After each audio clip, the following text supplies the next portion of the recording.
Good evening all and welcome. Tonight we have a collection of stories about neighbours and why you should be wary with them. I also would like to introduce you to our collaborator tonight, Night Terrors. I've got a little bit of a fun fact to share with you about Night Terrors at the end of the video, so stick around. And of course if you enjoy his content, link in the description and at the end. But for now, it's time to get comfortable and let the darkness take control. When I was really small, my parents would let me stay up late on the weekends to watch TV until I fell asleep.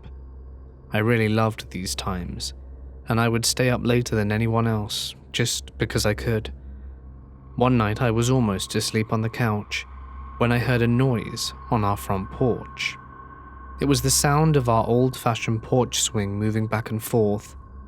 I was a little scared, so I crept towards the bay windows of my living room and peeked out towards the porch. Sitting on my front porch swinging was an older woman, probably in her 50s, wearing nothing but a nightgown, covered in blood, and holding a huge kitchen knife. I flipped out and immediately ran screaming into my parents' room, but was too terrified from my words. My parents saw that I was upset, but when I was finally able to tell them what I saw, my dad got really angry at me and told me that it was just a dream and to go back to bed. I refused and kept crying and screaming until he'd had enough and snatched my arm and dragged me towards the front door to prove that nothing was there. I kicked and screamed all the way, trying to make him stop, but he kept on pulling. Finally, when we got to the door, he unlocked it, swung it open and said, "See? There's nothing." To this day, I have never seen the look of fear and shock that was on his face when that woman turned and stared at both of us and slowly stood up with the knife. My dad slammed the door shut, got my mum to call the police while he went and got his gun. He went back to the door with a 12 gauge and cracked the door enough to stick the barrel out. He asked her what she was doing, and she said, "Somebody killed my husband, but it wasn't me." My dad told her the police were coming and she freaked out, grabbed the knife and walked away. The police found her 15 minutes later, trying to break into one of our neighbors' houses. My dad warned my crazy uncle who lived next door what was happening. Apparently he was waiting on his front porch with his shotgun when she walked by. He pointed it at her and just said, "Keep on moving." I spoke to my mum, and she said they never really found out the whole story, but apparently she was crazy and off her medication. Her and her husband got into a fight, and she tried to attack him with the knife, but didn't seriously hurt him. When he got out of the house, she cut herself with the knife, either trying to end her own life or make it look like her husband did it. The police never spoke to us about it, and this is what we've pieced together from other neighbours. My husband and I moved into this house 1.5 years ago, and it all started just after lockdown. The neighbors on one side have a couple in the bottom half and a single man on the top half. It's all one big house, but they're pretty separate in their living arrangements. We have had drinks with the downstairs neighbors a few times. The first time, they introduced us to the upstairs guy, Trev, and told us after he left that he had some brain damage from falling off scaffolding a few years ago. I'm pretty much the most paranoid person in the world, but every time I've thought there was danger, I've been proven right almost straight away. My husband doesn't bitch and takes things seriously. He even jokes that I've got a spidey sense for natural disasters. Because of this, I inquire a bit further. The lady of the house tells me very occasionally he will have a psychotic break and be violent, but that's very rare. Every once in a while, he shaves the cats. Cue my blank stare. She just laughed and said he's harmless, and she's got some knitted jumpers for the cats in case he does it again. I work in construction, and due to you-know-what, I've been on and off work like a yo-yo, but had a few solid weeks off while my husband went to work. Trev noticed this and came over one day to make sure I'm okay on my own. I said, yes, I'm fine, and my bloke will be home any minute. Thank you. A few days later, I open the door, which has a window so you can see out, and I throw the welcome mat out so I can beat it later. When I do this, however, he's standing there and halfway through saying something, like he was chatting away well before I opened my door. Then he says, "Well, are you?" And I obviously ask, "What?" To which he says, "Coming over for a smoke," and holds out a joint to me. I told him, "Sorry mate, no, I get drug tested for work," and I thought that would be the end of it. He just stared at me and said, "You're alone though, I know you are." I'd had enough. I told him to leave. I've got plenty of weapons, so I'm not worried. I turned around and went back inside. Maybe it was petty of me, but I went back out an hour or so later and sharpened all of my machetes and knives, which I collect. There's a few dozen so far, and I made sure to do it in the front step where I normally smoke, because I knew by then he'd be watching me. I often notice strange things, like my tampons being taken from the windowsill in the toilet, only when the window is open, and there's no chance they fall, because under that window is just flat concrete for ages. You'd see them. Also, my bins being sorted through, my mail being put on the step instead of left in the mailbox, and constantly seeing him hide and watching me while I'm cooking or doing the dishes, or even smoking outside. I spoke to the downstairs couple once, and the woman told me not to be so hard on him. He's got brain damage. I told her, speak to him. Tell him not to come over to our property line ever again, or I will deal with it. With the law, or a more permanent way. I will deal with it, so tell him. I haven't had him over since, but he still watches, and I still practice with my blades. I'm 5'3" to his 6'2". No, I don't care what's wrong with him. I'll protect me just fine. My husband knows better and is staying out of the way, while still keeping an eye on things. He's there if I need, but knows I'll sort out my own problems, just like last time. Let's never meet again, creepy dude next door. I truly had some messed up neighbours growing up in Russia. My building still had a few alcoholics who would leave and break booze bottles everywhere and piss inside the building. But one man who lived on my floor was infamous in the neighbourhood. This guy lived with his mother, who ironically was our building's janitor, although she was nearly fired several times for shirking her duties. This woman made moonshine in her bathtub, which often stank up her neighbours' flats. Her kid began sampling the moonshine early on and was a full-blown alcoholic and juvenile delinquent by the age of 16. He soon moved on to heroin and began beating his mother for her tiny janitor's salary for drug money. One time, he nearly put her in a coma, but she refused to press charges or kick him out. He broke into his neighbour's flat once for drug money and went to jail for that, about 2 weeks I think. We decided to get an extra door for our side of the flat after that. The junkie was a metal grunge fan and wrote band names and Nirvana quotes all over the walls of our already dingy building. Like all the other alcoholics/addicts, this guy pissed absolutely everywhere in the building, even in his own flat. The downstairs neighbours actually had severe water damage because of his piss, and his flat was so foul that the next residents had to gut it completely. This junkie took it to the next level once, and shat all over our floor's hallway when his mother wouldn't let him inside one night.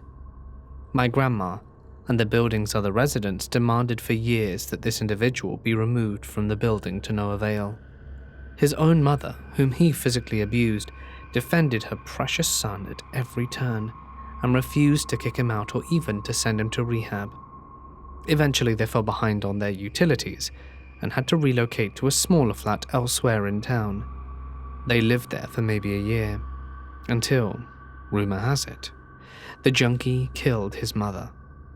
No one knows what exactly happened, but the junkie was taken away by the cops when his mother died, and he was never seen or heard from again.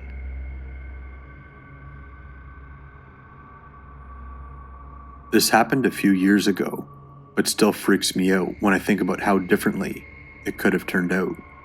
My husband, baby, and I used to live in not the greatest apartment complex. There were 3 sections of the complex, with a total of 6 apartments, 3 on top, 3 on the bottom, in 2 different buildings within each section. I lived in the upper middle apartment on the second building in the second section. I got along with my neighbors fine. We actually all moved into our apartments within a few weeks of each other. To my left is a woman we will call Barb, in her 50s and lives alone. Barb is a drinker and a big participant of any substances that make her feel good. She has a rotation of man friends that come and go. All fine by me. She gives me no issues, so I really don't give a damn about what she does. But it needs to be mentioned for the story's purposes. I already mentioned that these weren't the best apartments. They were income-based, old and cheap. I'm pretty sure the walls were insulated with newspaper, if they had any insulation at all. You could hear basically everything from both surrounding apartments, and a lot from the units below. The only time it really became an issue is during nap time and nighttime, when something would either prevent my 1-year-old from sleeping or waking him up. It didn't happen often, and when it did, I was always able to go knock on the noise culprit's door and handle it with no issues. Since my child was still a baby and I was constantly exhausted, 90% of his bedtime was my bedtime. Our bedrooms were on the opposite end of the apartment from the living room, kitchen, balcony, and Barb's apartment. We also slept with both a noise machine and a fan to drown out any noise disturbances during the night. This particular night, though, my husband was off work and we decided to watch a movie. There was a party going on in the first building of our section. Barb was, quote, friends with the party throwers, and we could hear her in and out of her apartment door several times, as well as all the party people who were outside smoking. At some point during the movie, I fell asleep using my husband's lap as a pillow. Around 2 a.m., loud laughing from Barb's apartment wakes me up. I get up to pee and brush my teeth. I do my business and make my way back up the hall to the living room from the bathroom to tell my husband goodnight. I hear knocking on Barb's door, followed with what sounds like her door exploding off its hinges and flying into the wall that separates her apartment and ours. My husband and I both say, "What the hell?" at the same time, and just kind of freeze. We hear Barb and a man talking, and it sounded like normal talking. They weren't yelling or anything. So we chalk it up to Barb and her guest having a little too much fun at the party and just shrug it off. I get into bed and quickly fall back asleep. No more than 10 minutes after getting into bed, I wake up to what sounds like heavy furniture being body slammed coming from Barb's apartment. Irked as hell from the second slumber disturbance and knowing that this was going to wake my kid up, I make my way back to the living room, planning to put on my slippers and to go knock on Barb's door and kindly ask her to be quiet. I first walk out onto my balcony to smoke a cigarette, while hoping she realizes how loud whatever she's got going on is, and to fix it without being asked. The body slamming furniture only gets even louder while on the balcony, so I assume they've worked their way through her apartment and are body slamming her bedroom furniture now. Even more irritated, I decide Barb's too blitzed to realize how loud she's being, and I'm going to have to remind her that none of us are deaf in my apartment. She was going to have to move her furniture fight somewhere else, or reschedule for normal furniture fighting hours, which are obviously during the day. I stand up and take a few steps towards Barb's bedroom window, where our small bucket for cigarette butts sits on the ledge of my balcony. Her bedroom window and the closest edge of my balcony to her window are only inches apart. She could easily crawl out of her window and onto my balcony, or vice versa. And that's when I hear it. Muffled screams, like someone is holding a hand over a mouth, and a man's voice say in a very low tone, "If you don't shut up, I'm going to kill you." Oh damn, is my first thought. I fly inside the sliding door from my balcony and grab my phone to call 911 while telling my husband Barb is in trouble. He goes out and bangs on her door. Nobody comes, and it's locked because he tried the door handle after not being answered. I'm standing between the living room and the kitchen on the phone with 911, and my husband walks outside and leans over to see if he can see anything through Barb's windows. The blinds are closed, but a couple of blind slats are broken, leaving a small crack big enough for my husband to see someone laying on the floor, halfway in her bedroom and halfway into the bathroom, and another person standing over them. He tells me, and I relay it to the 911 operator, while also adding if the police aren't here soon, we are going to bust the door down ourselves. She calmly asked me not to do anything like that, but to stay on the line, and that the police were en route and would arrive soon. About 2 minutes later, we hear several pairs of boots coming up the apartment stairs to get to the second level, and then loud pounding with, "Police, open up." I crack my front door to peek out and to tell them that we can still see 2 people in the back bedroom of Barb's apartment. There are 4 uniformed police officers with their guns drawn, and then one standing in front of the door tells me to get back inside and to lock the door. Yes, sir. I go back inside and stand right inside my balcony door to watch for anything, like Barb trying to escape the man, or the man trying to escape the cops. We hear another round of police pounding at Barb's door going unanswered, and then the sound of doors being kicked in. Fire and rescue have shown up at this point, and the whole complex is lit up with lights coming from emergency vehicles. We hear a small scuffle, and then the screen door of her apartment creak open. I look out of the peephole and see a man in handcuffs being led down the stairs, and then EMT coming up the stairs with a stretcher. A few minutes later, we hear her screen door creak open again, and I see EMT carrying a stretcher with someone in it. I open my door to get a closer look.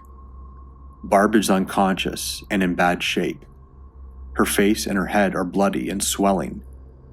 The exposed skin of her arms are already bruising. As I'm staring at her in the stretcher going down the stairs in disbelief, the same police officer that told me to get back inside and lock my door walks out of Barb's apartment and asks if he can speak to my husband and I. I say yes and invite him inside, where he thanks us for calling 911 and tells us that he has little doubt that we saved Barb's life. He asks us what we heard, and I reiterate the entire story from beginning to end as he takes notes. He thanks us again and leaves. Barb calls me about a week later from the hospital to thank us. I ask her how she's doing, and she tells me that she has a fractured skull and bleeding on her brain, a broken cheekbone and jaw, broken ribs, and lots of bruising all over her body, but feels lucky to be alive and thanks me again.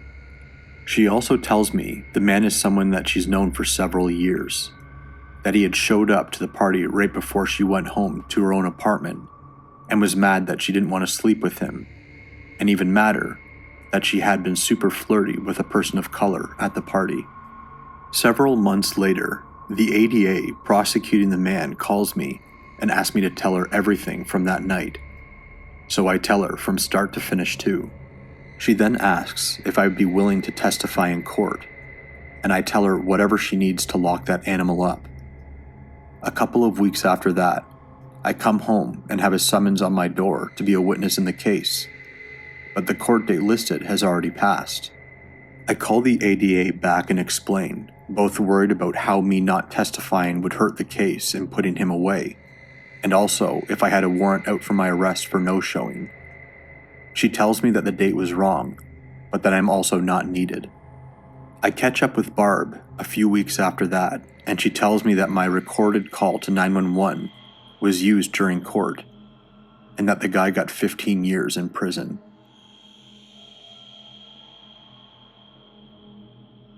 It was around 1 a.m., and my friend heard a noise outside of his front door. His front yard is really dark, so he looked through the peephole rather than opening the door. He couldn't see anything, but could tell something was below the peephole.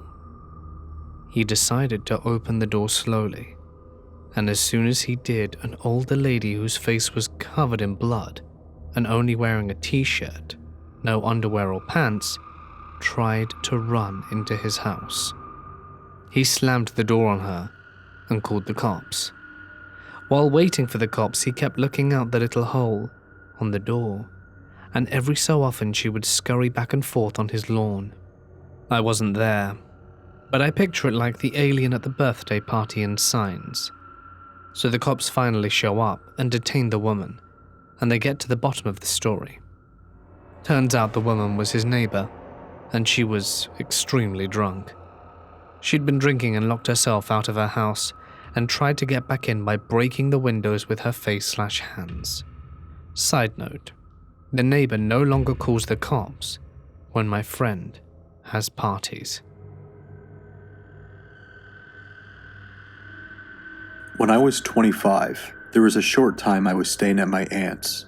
It was her, my 2 cousins, and I. She lives in a nice apartment complex, and her unit is on the lower level.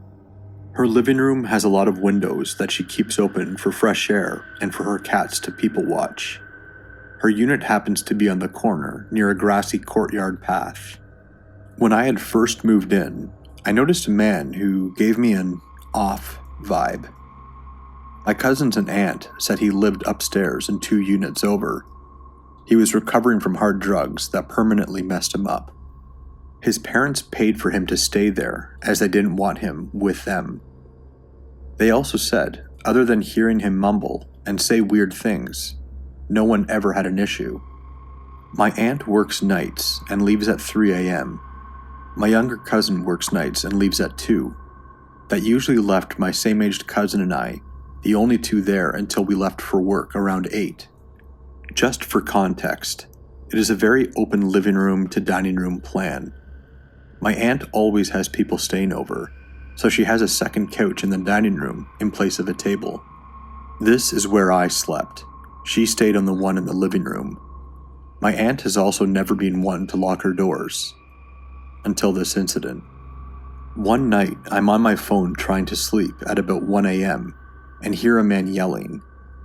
He's yelling, "Don't shoot," and banging on the door to the right of ours.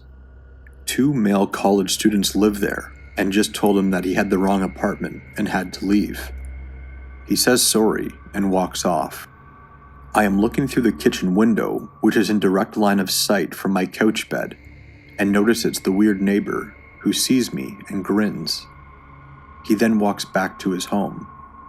I was unsettled, but not enough to wake anyone else up over it. I told my family nonchalantly the next day in a funny and entertaining way. The next day, my cousin and I watch a movie and head off to bed. I have a very hard time staying asleep, but I woke up this time to the feeling of someone watching me. I check my phone and it's around 3:30 a.m., so I know it's not my aunt or cousin. I sit up and figure I'll go watch TV on my aunt's couch since she has left already. The feeling gets stronger as I am in the living room. Then I see the shadow of a person standing still in the grass courtyard, looking in. I froze. I immediately go back to my couch to get my phone. As I do, the person is gone. I am now trying to calm myself down and think of waking my cousin up when I hear this creepy man's voice. He is now at the kitchen window, which looks out directly in front of the front door. I drop to the floor out of his line of sight and start frantically trying to call my cousin. The man is now saying things at the window and front door like, "I'm not going to hurt you," and "I'm unarmed," over and over again. His face is up against the window. Then he starts talking about wanting to pet the cats he saw through the window. I can't get a hold of my cousin. By now, it had been almost 20 minutes of this. In this completely messed up situation, I didn't have many options. I could jump up and run for a knife, but I'd need to go to the kitchen. I could try to respond and ask him to leave, but I've learned when you underestimate crazy, you lose every time. I now hear him knocking and knocking while repeating his nonsense. I'm doing that ridiculous-looking army crawl snake slither across the floor down the hall now. I see the door handle start to turn. I'm about to jump up when my cousin bursts out of his room directly across from the front door. Now he's not the biggest guy, but boy was he intimidatingly mad at the circus show taking place at his front door. He starts yelling at the guy that he needs to get off of his porch and that he's calling the cops. The man tries to say, "I'm unarmed. I'm not going to hurt you. Don't be afraid." My cousin goes off and yells, "That's dandy. It's also 4 a.m. You need to leave or I'll call the cops. What the hell is wrong with you?" So the guy backs up with his hands in the air and leaves. Needless to say, we didn't go back to sleep.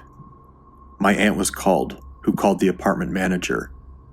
The next day when I came home from work, his parents were there, packing moving boxes in a truck from his place. Maybe he was trying to get me to open the door by seeming friendly. Maybe he had a bad trip and really wanted to pet a cat to feel better. We will never know.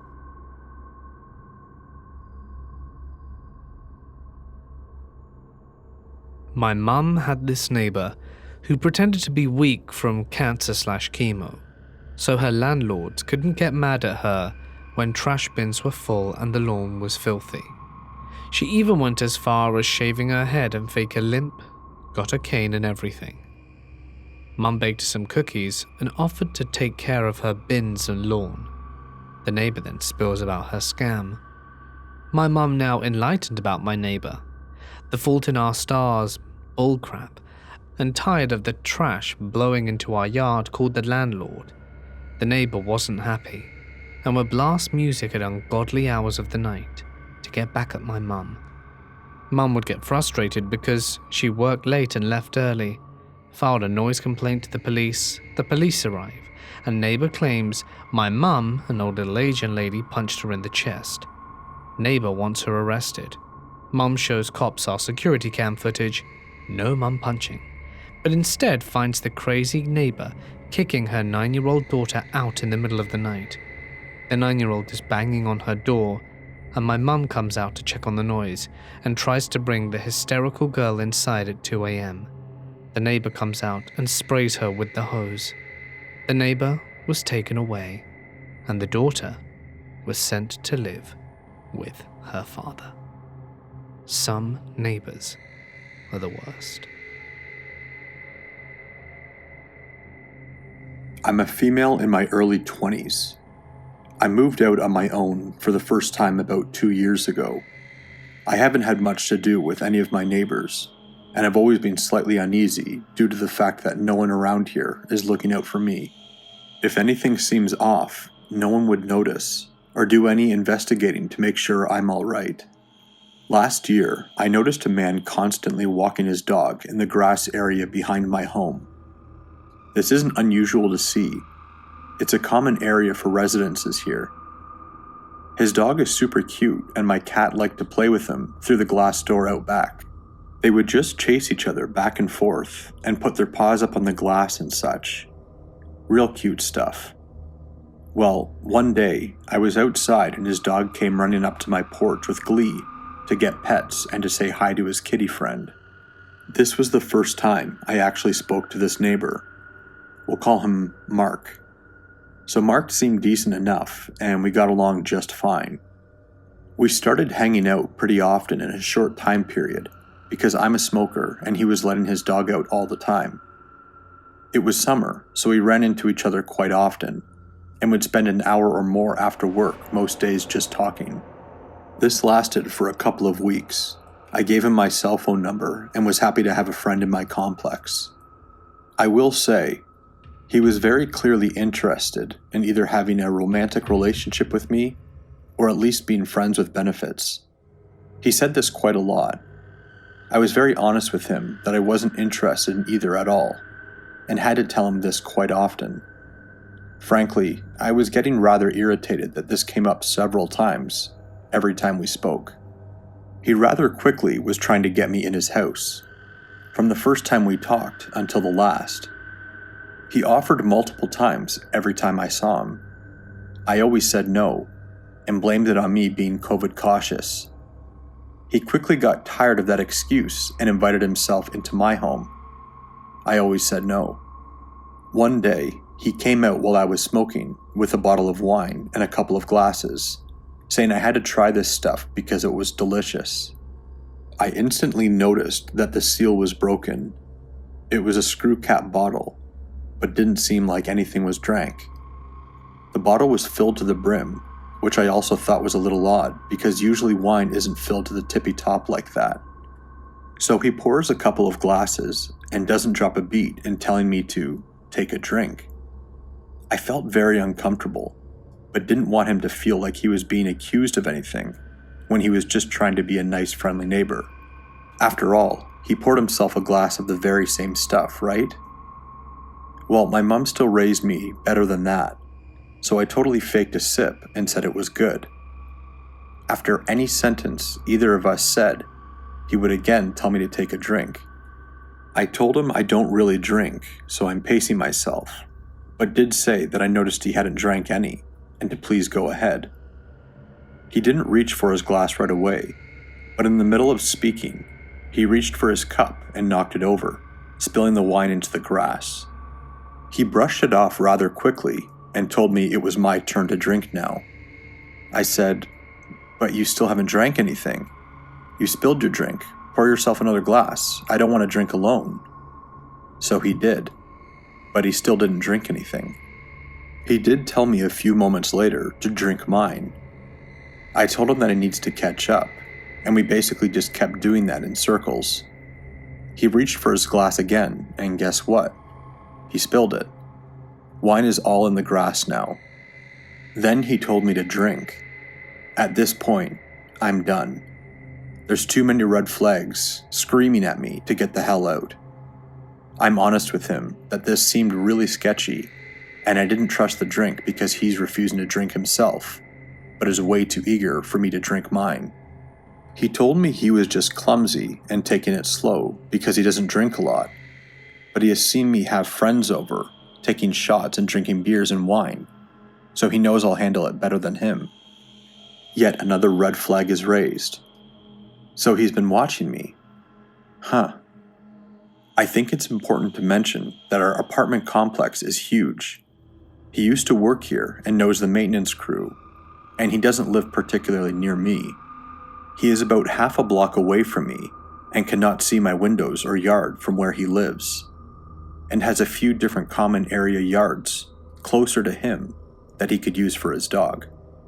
So I told him I'm flat out not drinking anything because of how this all seemed. He once again pours himself a glass, and once again spills it. There isn't much left in the bottle at this point. I pour the remaining wine in his glass and tell him to drink with me on 3. We raise our glasses. To my amazement, he actually takes a drink, and I spilled mine into the grass. Oops. He comes out about 2 nights later while I was out smoking, and instantly starts complaining to me that I wouldn't date him or have sex with him, and he doesn't know why all girls are like this. He starts getting really loud, shouting at me, asking me what the problem with him is, that I won't do these things. I told him that I had been honest with him since the beginning, that I'm not interested in that, and that it isn't him specifically. I'm just not interested in that from anyone right now. He still shouted at me and started complaining about his ex and her dog. Yes, her dog. Then proceeded to tell me that he used to abuse the shit out of that dog, and went into detail about how he wouldn't feed or give him water because it used to urinate in the house, and how he would kick it really hard.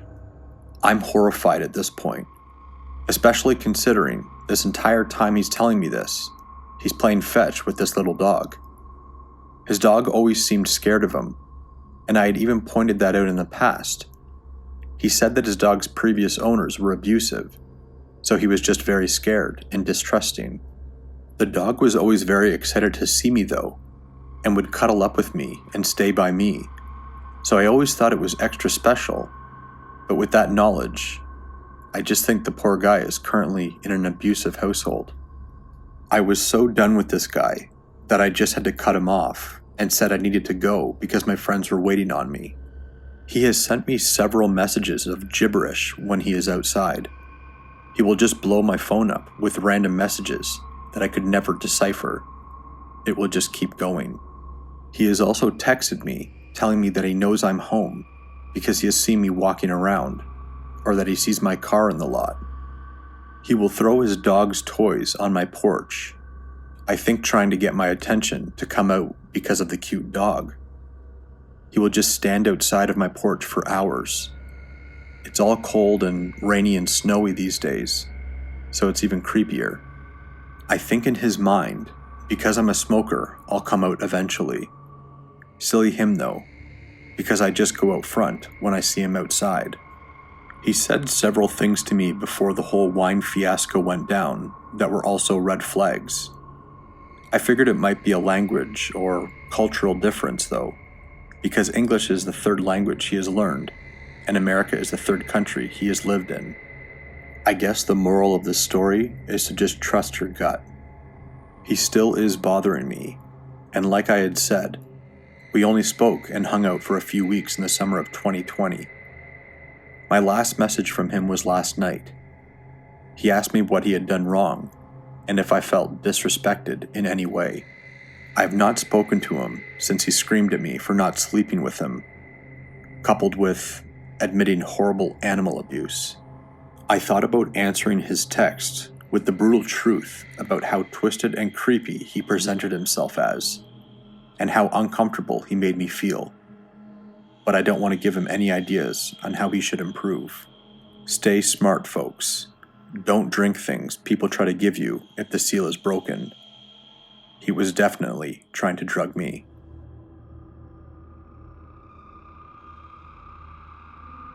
I have an apartment. This lady lived on the 3rd floor. She must have let her cats piss everywhere, because the entire building reeked like cat piss. The smell entered my apartment frequently. When I passed her in the hallway, I would have to hold my breath because she reeked. I dealt with this for 2 years with multiple complaints to the office, until I eventually called animal control. Turned out, she had 30 cats in her apartment. Animal control took all of her cats away. She was evicted shortly after that. I know from talking to other neighbours that this had been going on for at least 5 years before I even moved in, but they had a hard time evicting her because she was Section 8, although I'm sure the apartment manager was very incompetent as well. She even told us that she had been working there for 6 years, and my neighbours were wrong that it had been going on that long. The maintenance guys had to put on masks and rip the carpet up and seal the wood under it, amongst many other things, to make that apartment habitable for future renters. I am a female in my early 20s.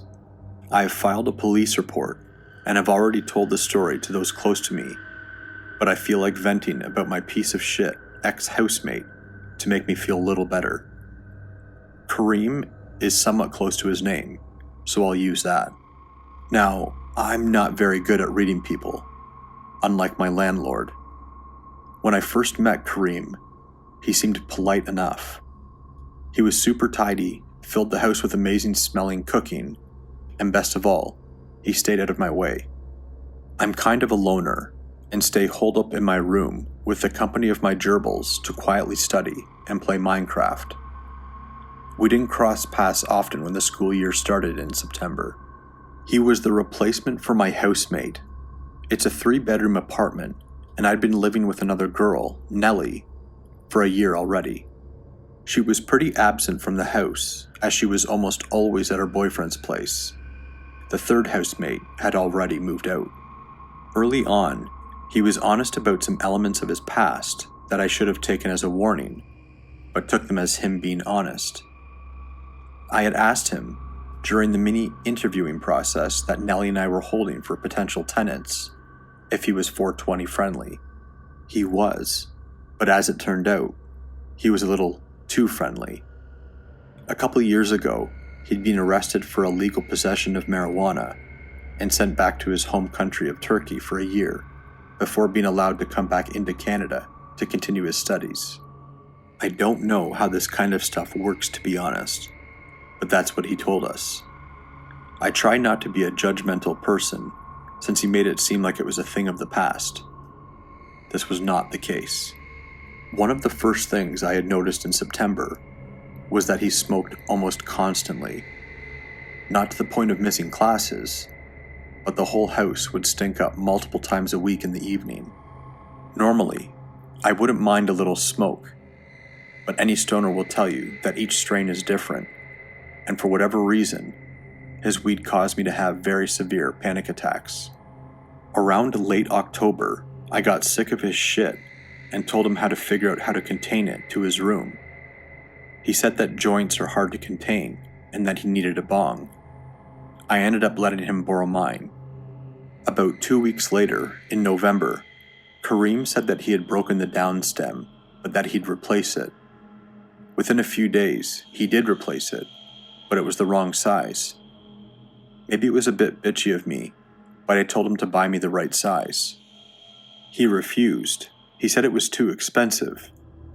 I don't know. It's my property. He broke it. He should fix it appropriately, right? What I know was not out of line, however, was what I did after what happened in mid-February. Around January, my landlord said we should start looking for new housemates, which was reasonable enough. Not to Kareem, though. My landlord has always been slow at responding to messages due to the nature of her job, but he absolutely hated her guts for it.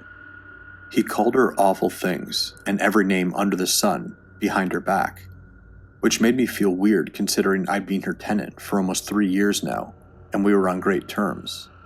Before I move on to the next part, I'd like to quickly add that at one point during the housemate hunting process, he asked me if I'd be willing to move out so that his friends could move in, and that it would be super amazing if I did. Obviously, I said no. My landlord later confirmed that he had asked her if he could sign the lease behind my back. As I had mentioned earlier, we forged a good rapport over the last few years, so it was a firm no. Kareem got excessively antagonistic about my landlord's deadline when she wanted us to sign the lease. He started looking up the law, saying he legally didn't have to give her notice until X date, which was not true. He told me to quietly look for housemates and tell the landlord at the last possible date, which made me super uncomfortable since it was around midterms, and was secretly grateful she was pushing for the deadline so strongly. I just wanted it over with. It was shortly before I signed the lease with my new housemates that he showed how truly two-faced he was. I dug through our Facebook messages. The gist of the conversation was him asking to use my laundry after he moves out since he doesn't have any on site. I of course declined, to which he responded that he and his new housemates would pay me. Note that I have never met these housemates before and still have no idea who they are. At this point, I started getting extremely weirded out. I said no a few times, but caved and started saying stuff like, "I'll think about it," just to appease him, though I had zero intent on letting him use my stuff. It seemed like the best way to get him off my back, since for almost a week, he'd continuously pressured me and tried to get me to say yes. Things hit the first of 2 crescendos the day before the 2 new tenants and I were supposed to sign the new lease. Back to Facebook, and again, an approximation of our conversation. If you don't promise to let me use your laundry next year, I'm going to make a scene in front of your housemates. A scene?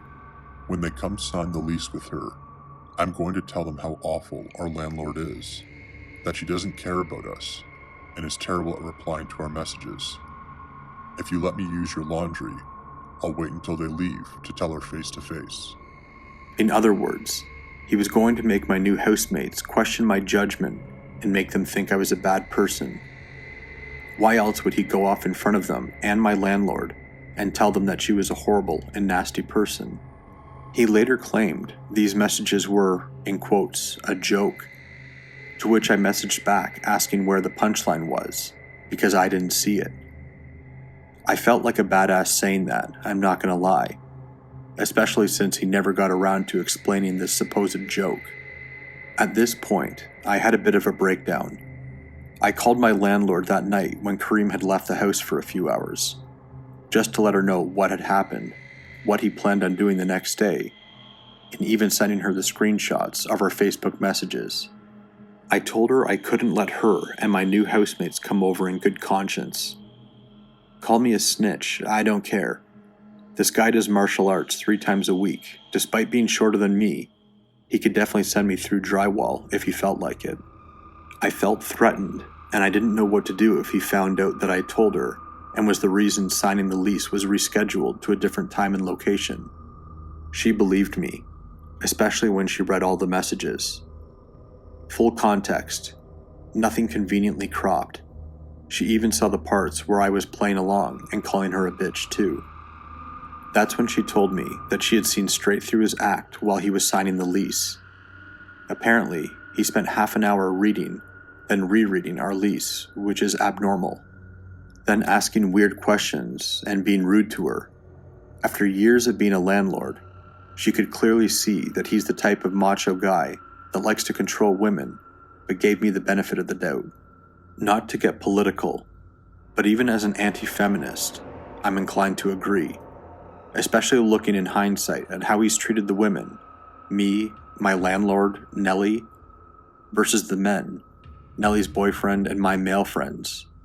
After losing all 4 years of my free time in high school to the feminist movement, you'd think I'd be able to spot someone as blatantly misogynistic as him, but apparently not. It turns out this special brand of guy isn't a boogeyman at all. At least now I know one when I see one. I signed the lease with my new housemates the next day at a coffee shop, telling Kareem that it was out of the blue that we were signing elsewhere, and I had no idea why we changed plans. I thought I had gotten away with telling on him, until my landlord sent him a letter from her lawyer that very clearly stated that he would not be allowed to demand the use of laundry again, and that if he came back to the house after moving out, it would be considered trespassing. At first, I thought it was an overreaction on her part, but looking back on those messages, I can see why she made that decision. He angrily knocked on my door and shoved the letter in my hands when he got it that day, aggressively, and quite frankly, melodramatically, saying, "You betrayed me." I kid you not, those were his exact words. I think he lost his grip on me since he could no longer pressure me now that the secret was out, which frustrated him. Anyone who's being treated poorly by a misogynist can probably relate to this particular type of control and how it feels to wiggle out of it. Things settled down, temporarily. He retaliated in small ways, going out of his way to not sort the recycling in proper bins, not cleaning out the shower drain, putting plastic and metal in the compost bin, and smoking weed excessively. They were small, but irritated me. It was the day after he moved out that we reached our second and final crescendo, which led to the police report. After months of stuffing a shirt under the crack of my door to keep the weed stink out, and generally being freaked out to the point of carrying a small kitchen knife in my pocket whenever I left my room, you bet your ass I was counting down those last days gleefully. He said he left a few things behind from the kitchen. He came along with a friend, and tensely but amicably, we sorted out whose Tupperware was whose. On his way out, he spotted my mop and bucket. He claimed it was his, and that he wanted it back. I had this mop and bucket for 2 years. Why the hell was he claiming it was his? I said no, and he started roaming around the house, saying that he wanted his mop and bucket, and that if this was mine, his must be elsewhere, which made me uncomfortable as hell. I diffused the situation by saying I wanted to use it and would give it back later. I was planning on keeping it. I am under zero obligation to let him back in. He instantly snapped out of it. Later that day, he even said I could keep it. Why he changed his mind is beyond me. The next day, Kareem said that he had left 2 more things behind. I was irritated at this point. I just wanted to be left alone. I'd said I'd leave it outside. I admit, I definitely shouldn't have done what I did next. I was annoying and I cringed when I read my own messages, but his reaction was completely out of proportion. I'll stop by in a few hours. I just got out of the shower. I'm busy. Can't you just come by now? Just throw in some shoes and shorts and a t-shirt. Nobody's outside. Fine. Then give me my mop and bucket. I put the 2 items, a tray and a mug, on the porch. A few minutes later, I heard a polite knock. I knew it was him and ignored it. A few seconds later, a ring on the doorbell. Another ring. A louder knock. He kept ringing the doorbell over and over. Exasperated, I opened it, and there he stood, smiling. Give me my mop and bucket. I quickly shut the door. Truth be told, I was worried he'd try to stick his foot in the door and try to stop me from closing it, but he didn't move. He started knocking again and ringing the doorbell repeatedly. At first, it was with some time in between, a few seconds, but it grew in frequency and volume. It went from firm knocking to louder, angry pounding. My heart was beating so fast, I felt like I was running a marathon. Since he started straight up pounding on the door so hard, I could see it move, literally screaming, "Give me my stuff," over and over at the top of his lungs. After about 2 or 3 minutes of him being aggressive and doing this, I can assure you it felt like hours. He stopped, and I heard this weird metallic scraping sound, like metal on concrete, accompanied by a grunt, followed by loud metallic clangs. Silence. I waited for a while. I stealthily looked through my windows and didn't see him. I opened the door and, to my surprise, saw that he had pulled my mailbox off the wall and thrown it onto the path leading to the sidewalk. I kicked myself for not filming the incident, but took my sweet time taking the picture-perfect shot to show that he had made some kind of attempt to destroy the property. I mean, not that that can do much. It felt like the right thing to do nonetheless, and I still have it. I ended up putting the mop and bucket outside and telling Kareem to come get it, and that I just wanted to be left alone. I even took the battery out of our door code, since a part of me is paranoid he'll try to guess it and break in. He came by and took it, and I watched him leave from the window. He hasn't contacted me since. I saw him on the street the other day, and he gave me a warm smile as if we were friends, but I looked away and crossed to the other side just to avoid him. I filed a police report of the incident the same day, as advised by my landlord. She told me during our phone call that he has a documented history of aggression. I'm not surprised. I'm surprised she gave me the benefit of the doubt, though, and let him sign the lease in the first place. I guess this was a learning experience for all of us. When I asked her of her honest opinion of my new housemates, she said they were trustworthy. Plus, it turns out that the guys and I have a mutual buddy, so I'm not scared of them. I told them about the whole incident, and they blocked him on Facebook. They were super supportive and glad I filed the report. They know who he is and won't let him inside. The thing that freaks me out a little is that he moved just down the street. I can see his new unit from my window. I can't really say, let's not meet again, since we live so close and will inevitably cross paths on the street in the future. But I can confidently, and without any hesitation, say, the next time I see Kareem will be too soon. Hey guys, it's Mort here. Thank you so much for listening. Happy Monday, everybody. It's Monday, which means tomorrow's Tuesday. This is all arbitrary information. If you enjoyed Night Terror's narration, please go ahead and show him some love, as I'm sure some of you will. He's a really good narrator. I really enjoyed his vocal work. Fun fact, fun story, in fact, mini bonus. So one thing that some of you may know is that when this channel was made, the channel name was being debated upon. And my original suggestion for this channel's name was in fact Night Terrors. So in a way, I'm low-key jealous that Night Terrors got the name I never had. Although of course, I am happy with the name I've got now. Mortis Media is a cool name. So there you have it.